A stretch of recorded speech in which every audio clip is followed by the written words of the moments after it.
रुपया थोड़ा कुछ 9 पॉइंट्स हैं। 9 पॉइंट्स पे बात करूंगी। जैसे कि अपना जो एजेंडा है उस पर महाराष्ट्र राज्य की तरफ से मैं पूनम कनौजिया घर बचाओ घर बनाओ आंदोलन की साथी हूँ, महाराष्ट्र राज्य समन्वयक हूँ और अर्बन स्ट्रगल की NAPM की सदस्य हूँ।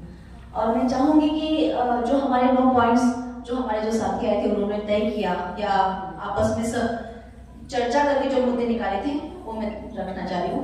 मुफ्त आरोग्य शिक्षण भी मिळावे, यानी मराठी में लिखा है कि शिक्षा और स्वास्थ्य ये दोनों ही मुफ्त होना चाहिए। ये हम महाराष्ट्र के लोगों की सोच है। राज्यातील कामगारांना रोजगार संधी व किमान समान वेतन मिळावे, रोजगार की संधी और मिनिमम जब आज हम उनके रोजगार की कीमत की बात करते हैं तो इतना तो मिलना ही चाहिए जिससे उनका घर परिवार चल सके। और उसकी एक जो संधि है यानी हर किसी को रोजगार मिलना चाहिए। जो बात हम कहते हैं बाकी की जगहों पे कहते हैं कि योजनाएं लागू होनी चाहिए, वैसे महाराष्ट्र में भी हम ये कहते हैं। परवडणारी घरे योजना मोठ्या प्रमाणात राबवावी। मुंबई जैसे शहरों में बहुत ही महंगे घर होते हैं जिसकी वजह से लोगों के लिए अलग अलग राज्यों से आए हुए लोगों को लेना संभव नहीं है, क्योंकि वो विस्थापित भी होते हैं और दूसरी बात वो रोजगार की तलाश में शहरों में आते हैं तो वो पैसे वाले लोग नहीं होते हैं, गरीब लोग होते हैं। तो उनको घरों की सुविधाएं ऐसी होनी चाहिए जो वो खरीद सके। और झुग्गी झोपड़ियों में जिस तरीके से उनके जीवन कीड़े मकोड़ों जैसी उनकी जिंदगी जो बीतती है वो ना बीते। असंगठित कामगारांना सामाजिक सुरक्षा सुरू करावी। जो असंगठित कामगार हैं उनको सामाजिक सुरक्षा मिले, यानी जैसे कि सब अधिकार उनको समाज के मिलने चाहिए उस तरीके से मिले। विकासाच्या नावाने होणारे विस्थापन नुकसान थांबवावे।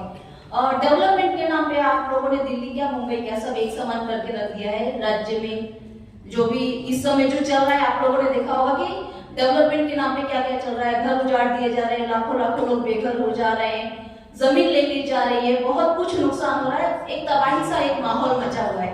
तो वो ये कहा जा रहा है कि विकास के नाम पे वो विस्थापित ना किया जाए, क्योंकि चंद अमीरों के लिए कुछ काम योजनाएं बनाई जाती है और उसमें बहुत सारे लाखों लोगों को विस्थापित किया जाता है, वो ना होना चाहिए इस तरीके से। और उसका जो नुकसान किया जाता है उसकी भी भरपाई होनी चाहिए। हम इस पैनल से ये बात सोचते हैं और रखते हैं। इसके अलावा है ऊसतोडीत कामगारांचे, ये जो गन्ने तोड़ने वाले जो कामगार होते हैं एक प्रकार से जैसे उन्हें बंधुआ मजदूर जैसा किया जाता है और उनसे पूरा काम लेने के बावजूद उनको काफी तकलीफें भी होती हैं। इस काम के दरमियान उन्हें छोड़ के जा सकते हैं ना, कभी उनके पैसे नहीं मिलते। जो ठेका मजदूर की कुछ साथियों ने बात रखी थी उसके लिए भी हम लोग यहाँ पे विरोध करते हैं कि वैसे नहीं होना चाहिए, उनके साथ न्याय होना चाहिए। झोपड़पट्टी धारकांना स्वयं विकासाची योजना। जो स्लम में रहते हैं वो स्लम में रहने वाले जो लोग होते हैं वो कड़िया कामगार होते हैं, बड़ी बड़ी बिल्डिंगें बनाने वाले लोग होते हैं, डेवलपमेंट करने वाले लोग, यानी पैसा हर कोई लगाता है पर काम करने वाले तो वो मजदूर ही होते हैं। तो ये जो मजदूर होते हैं जब वो बड़े बड़े हेरिटेज बिल्डिंगें बना सकते हैं, मंत्रालय बना सकते हैं, इतना रोड बनाते हैं, ब्रिज बनाते हैं, तो वो घर भी खुद का बना सकते हैं, ऐसी एक हमारी सोच रखते हैं। तो उनको स्वयं विकास की योजना यानी हम हमारा घर उसी जमीन पे बनाए, ऐसी एक योजना के तहत हम ये बात रखते हैं।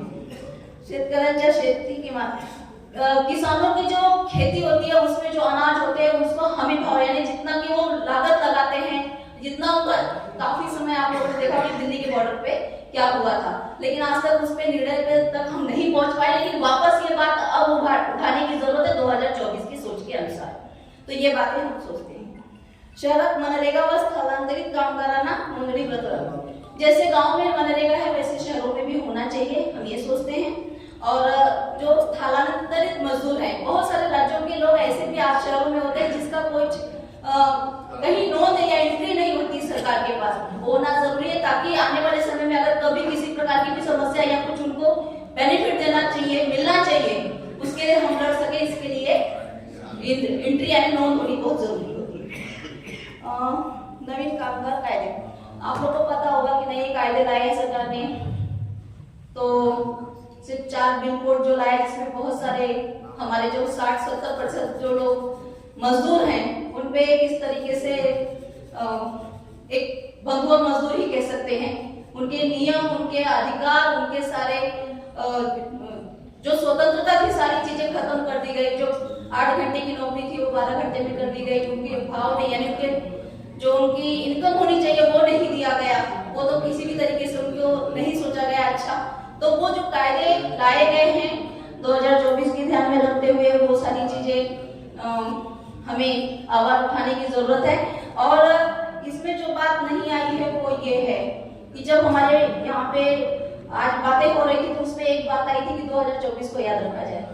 तो ईवीएम हटाने का जो एक सोच है सब जगह थोड़ी थोड़ी है, लेकिन थोड़ी थोड़ी ही सही, पर यहाँ आए हुए 21 राज्य के लोग कुछ कुछ जगहों पे तो ठीक है आप कुछ नहीं कर सकते, लेकिन जहाँ इलेक्शन 24 में बाकी है वो ईवीएम हटाने की भी मांग एक अच्छी होनी चाहिए। और कुछ साथियों ने कहा था कि मजदूरों को कैसे बचाएं, तो अब ये सरकार जो है तो हम तो कहेंगे ये सरकार हटाओ और मजदूर बचाओ। जिंदाबाद। शुक्रिया। बिहार। सारे साथियों ने कुछ न कुछ तो लिखा है, तो मुझे यहाँ इस समय जो साथी प्रेजेंट कर रहे हैं सब ये यहाँ पे दे दे ताकि कुछ रह गया है तो वो एक साथ हो जाए।